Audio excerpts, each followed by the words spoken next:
Chinese, a local man couldn't. That's why he went all the way to the Georgia coast and then back again.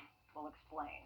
But we start with easily the biggest event in our area, the Masters. With at least some patrons being allowed this spring, it could be at least a little help for businesses that missed out last year. Could be a big help, but the owners we talked to are keeping expectations in check because we still don't know exactly how many people are coming to Augusta in April. Brady Trapnell live for us right outside Augusta National Property as businesses wait to find out more. Brady. Richard, the big question is when will we know how many patrons will be allowed on the grounds? Now, both patrons and local officials are expecting to hear something on that by Monday, but for now, we'll all have to wait on another key announcement.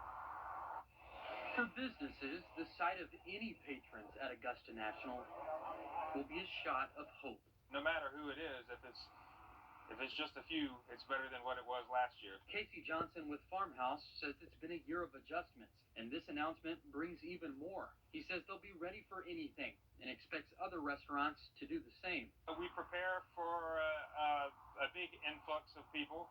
You know, better to be more prepared than not. So not knowing how many patrons is a big metric that we need to know. Lloyd Van Horn says the hospitality industry is preparing for the best and bracing for the worst. He's the general manager at the Partridge Inn. The hospitality industry in Augusta is like a bunch of brothers and sisters from different families because we really, what affects us will affect others. Even homeowners. The Masters Housing Bureau is letting renters list their homes for both 2021 and 2022. The Augusta Chamber says no matter the number of patrons, they expect restaurants and hotels to act responsibly to keep the community safe. I do think that we are fully prepared for the capacity that patrons would bring. Sue Parr, president of the Chamber, says in the meantime, the city is setting aside more than $1 million in relief grants for small businesses. I can't think of a better time that this is coming in the pipeline as those businesses sort of project out what that lost revenue might be. The Chamber says a new website will be launched on Monday where businesses can go apply to receive that grant funding from the city, and they say that businesses could receive up to $15,000. We'll have more on that on our website. All right, thanks for that, Brady.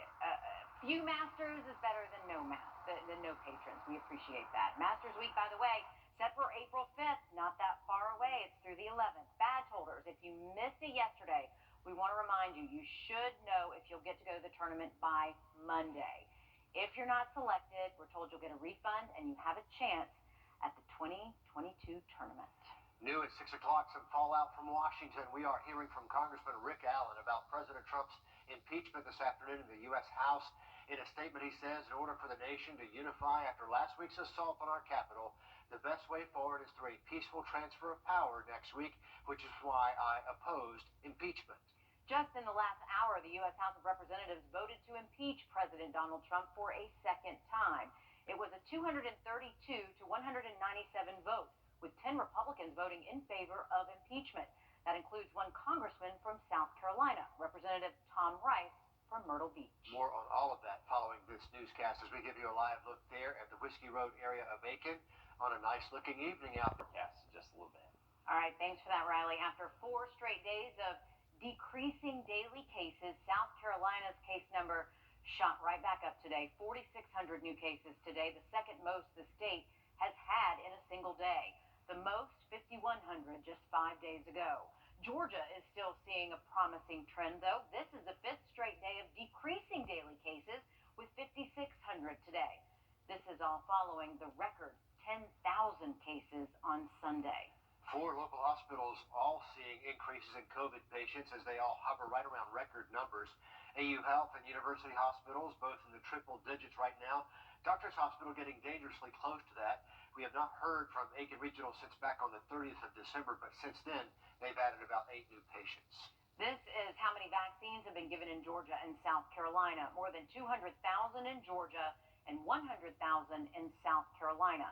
That is only about 2% of each state's population. Those numbers tell you just how far we still have got to go to get people vaccinated. The American Hospital Association says if 75% of the U.S. population is to be vaccinated by the end of summer, 1.8 million people need to be vaccinated per day, every day through May. And hospitals cannot keep up with that right now for several reasons. For perspective, the CDC says after a little more than a month, 9 million people have been vaccinated across the nation, but that's not even 500,000 vaccines a day. Kennedy Harris talks to local doctors about what's going well with the rollout and what we need to be doing better. In an unprecedented pandemic, healthcare providers on both sides of the river are facing new challenges on the long road back to normal. I think everyone is clear that the current pace is not acceptable. Georgia and South Carolina are in phase 1A of COVID-19 vaccinations, but obstacles like staffing, logistics, and costs are slowing down the pace. It takes us longer to register a person to be vaccinated than it does to actually vaccinate them. Dr. Cool says supply has also been an issue. Hospitals like AU vaccinate South Carolina residents too, but the doses only come from Georgia. Cities like Augusta that are directly on a border where we don't get any allocation from South Carolina, but yet we could be vaccinating South Carolina citizens. The ideal vaccination rate is about 1.4 million doses a day. Right now, we're at about 700,000 according to the Surgeon General, and South Carolina and Georgia are going at a slower pace than many. So what's the pace we need to get back to normal by fall? We did the math based on state population. South Carolina needs to give about 23,000 doses a day. Right now, they're at about 15,000 according to state lawmakers. Georgia would need to give about 44,000 a day. We're waiting on the current daily doses from the Department of Health. Dr. Cool says when supply ramps up, pharmacies and doctors' offices start vaccinating too, we'll start to see a dent in vaccine efforts. I think it's still reasonable to believe that by late summer, early fall, that things are going to start getting back to normal. And just yesterday, AU Health got approval to start vaccinating the public within the phased guidelines. And they'll start doing that as soon as the next shipment comes in. Reporting in Augusta, Kennedy Harris, on your side.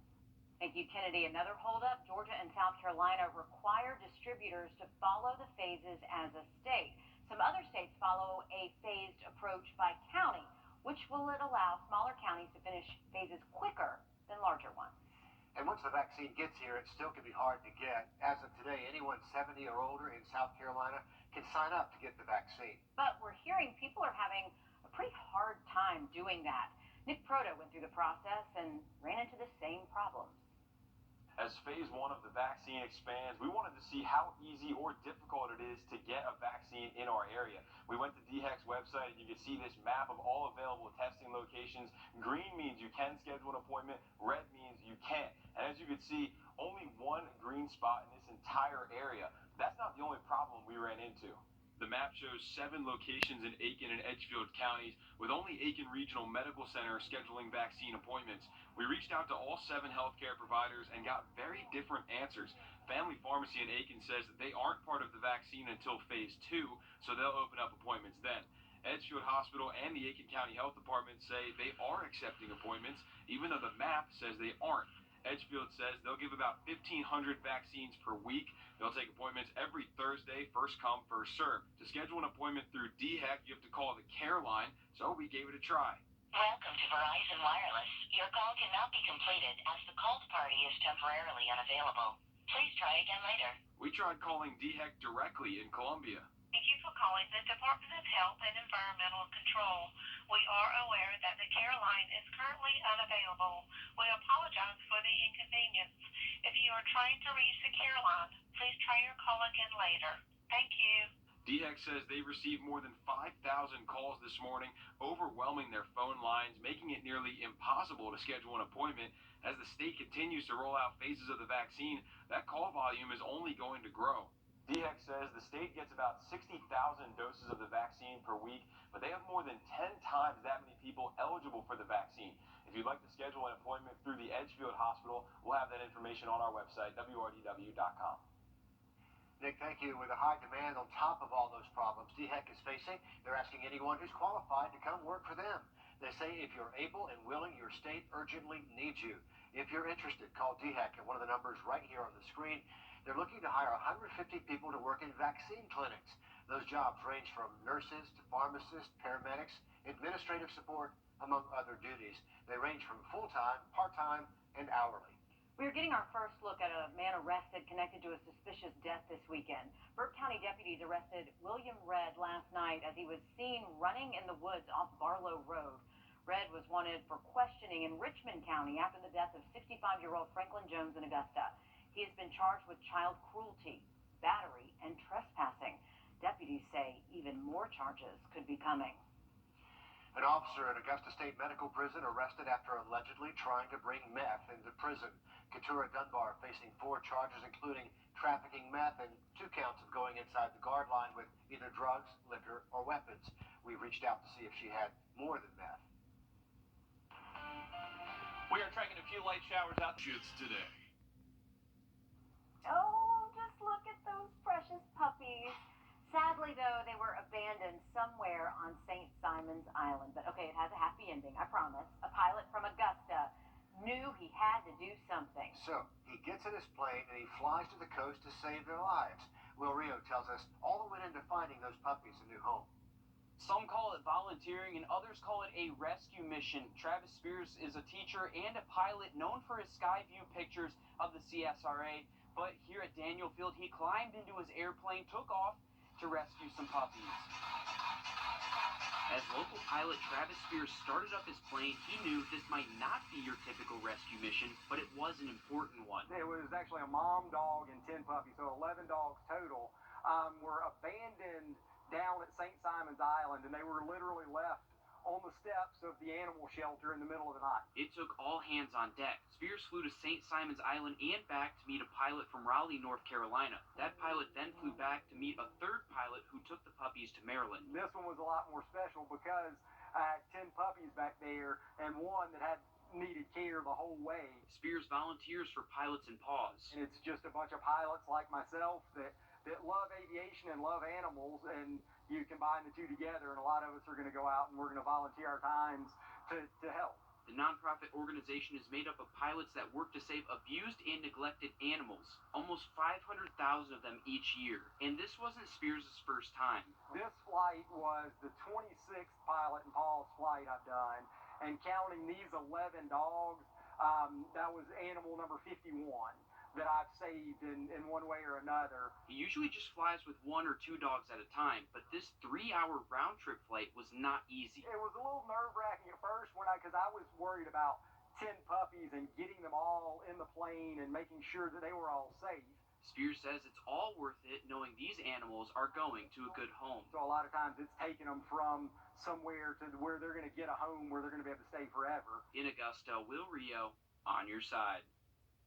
And if you've ever traveled with a child on a plane, can you imagine what 10 of them, 10 little puppies would be like? I bet that poor mama dog was stressed. Oh, man, don't you know it? What a network of pilots, though, and volunteers to make this happen. But Travis says he's looking to do another rescue flight next Friday, weather permitting, and if his schedule works out. But really salute to all the pilots along the line who made this work. But save those.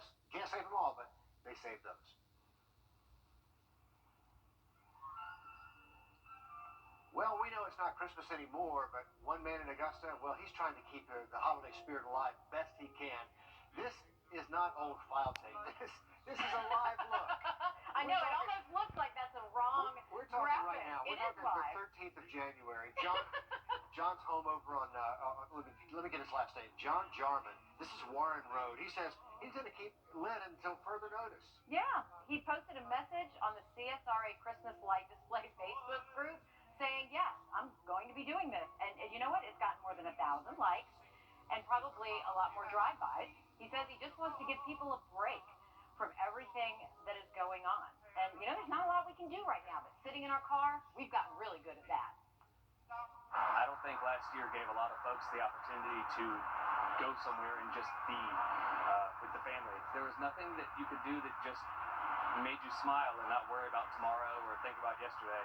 And this was my way of doing that, and so I'm glad that it gave other people that chance too. I think it's perfect. He should leave them up as long as he wants. If you want to check out the lights, we have the address on your screen. It's 427 Warren Road in Augusta, so you can celebrate a little Christmas in January. John Jarman, local Christmas hero. And John, if I could just borrow that sport coat, I would just I'd have to wear it on a Friday. I think that's not a bad choice. Okay, let's talk about holiday. holiday spirit, too.